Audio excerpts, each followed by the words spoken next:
So you're new to Final Fantasy XIV and you're wondering what to do, where to go, when to do what and how to do, well, anything? Stick around then, because we're about to go over 6 things to do as a beginner in Final Fantasy XIV.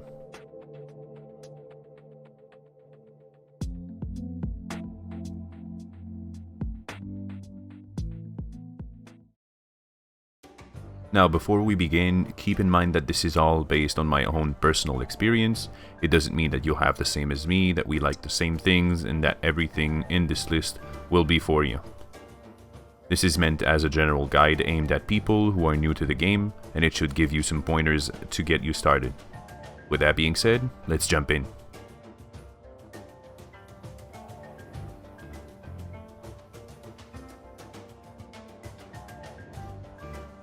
Final Fantasy XIV is a huge game, and I do mean huge. There are currently 17 combat classes called jobs, 18 if you count Blue Mage, out of which 9 are playable from the get-go. Each job is either tank, healer, or damage dealer, DPS for short, and will have different objectives during battle. Also keep in mind it's important to try different things as you can freely switch between classes in this game.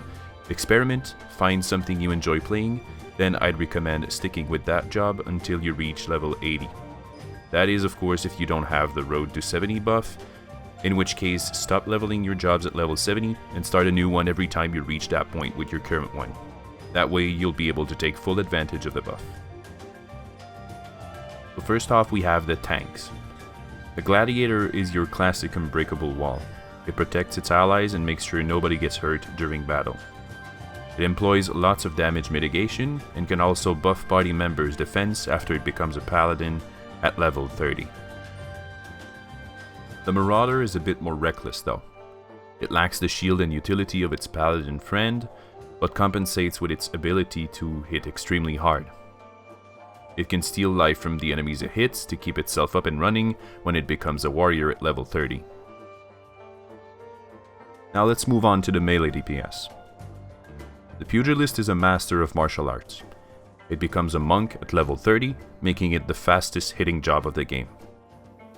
It requires precise positioning on the sides and back of enemies to ensure you do the maximum amount of damage possible. The Lancer is a well-balanced DPS class. It has good damage, though it doesn't attack as fast as a monk, and becomes a Dragoon at level 30. This adds jumps and other powerful attacks to its arsenal, but be careful as it is one of the most fragile classes out there, mainly because its attack animations take a long time to finish. Following the melee DPS, let's talk about the ranged DPS and casters. The Archer is the only ranged physical DPS available at the start of the game. It doesn't hit as hard as the other DPS, but it can buff up party members with different effects once it turns into a bard at level 30. The Thaumaturge is a specialist of the occult. It uses magic to deal devastating damage to its enemies while staying at a safe distance. You won't be moving a lot with this one when it becomes a black mage at level 30, since the cast times for its spells are amongst the longest in the game. There is one more caster we haven't talked about yet, but let's talk about the healer first. The Conjurer is the game's true pure healer. It summons holy magic to help its party members survive any encounter after they've been hit. It becomes a white mage at level 30, but beware its tendency to run out of mana very, very quickly. As for the one DPS we didn't talk about previously, it's actually both a DPS and a healer. The Arcanist is officially a DPS, but also has some healing spells, since it can become either a Summoner, which is a caster DPS, or a Scholar, which is the second healer of the game. The Summoner uses pets to wreak havoc around them, and is a very prized damage dealer in any group, while Scholar, on the other hand, has a pet that can heal up party members so that they can be a bit more aggressive. So there you have it, that's it for the starting jobs. You'll unlock more as you progress to the expansions, but this should be plenty enough for now to serve as a quick introduction for the early game at least.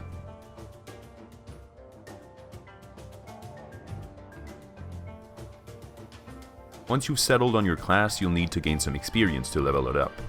That can be done through various means, but 2 of them are particularly important. fates, and your hunting log.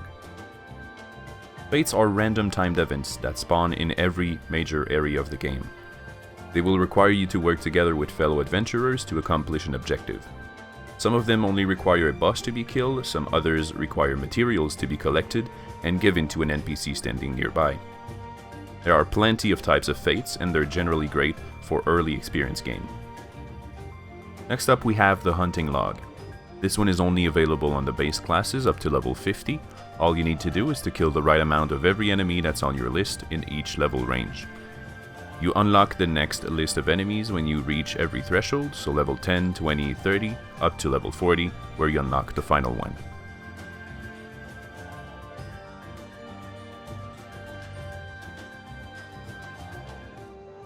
So, as much as the main story is a great source of experience, it's only doable once. And you know what's doable as many times as you want? That's right, dungeons. The Duty Finder is your best friend when it comes to your daily experience game. Once you reach level 16 and have completed the Sastasha and Tamtara Deepcroft dungeons, which are both part of the main storyline, you get access to the leveling roulette. It's basically a queue that will put you in a random dungeon you've previously unlocked, and it will give you more experience than a regular dungeon would. It's important to note that the bonus experience from roulettes only works once per roulette per day. So you can't keep queuing in them expecting your levels to skyrocket every time, but it's still a great way to gain experience.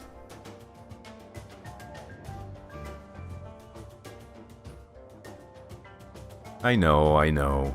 Only one dungeon doesn't keep you busy for very long, and, well, yeah, that's true. Here's something else then. Whenever you see a blue quest with a plus sign like this, do it. This icon means that the quest will unlock a new functionality to the game once completed. For example, I have not done this quest yet. It'll unlock the leaves for this region once I complete it, basically. These can unlock some other useful things like dungeons, actions that your character can do, and more. Speaking of leaves, that's the next point.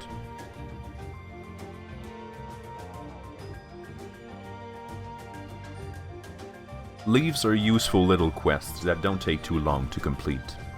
They're acquired by talking to leave meets, and must be triggered by the player for the quest to begin. Similar to fates, leaves come in different formats, ranging from escort quests to killing monsters. These can be great for leveling up in the early stages of the game.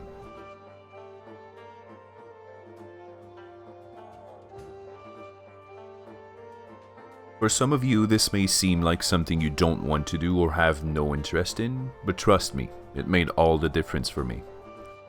I've tried many times in the past to start playing this game, and every time the same thing happened. I got bored because I didn't have anyone to play with.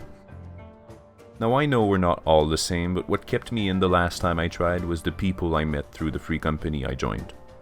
It was by no means the best FC, and I ended up leaving it for lots of different reasons, but I still met some amazing people there. I'm usually more of a solo player, but I tried being a bit more social this time around, and it really paid off.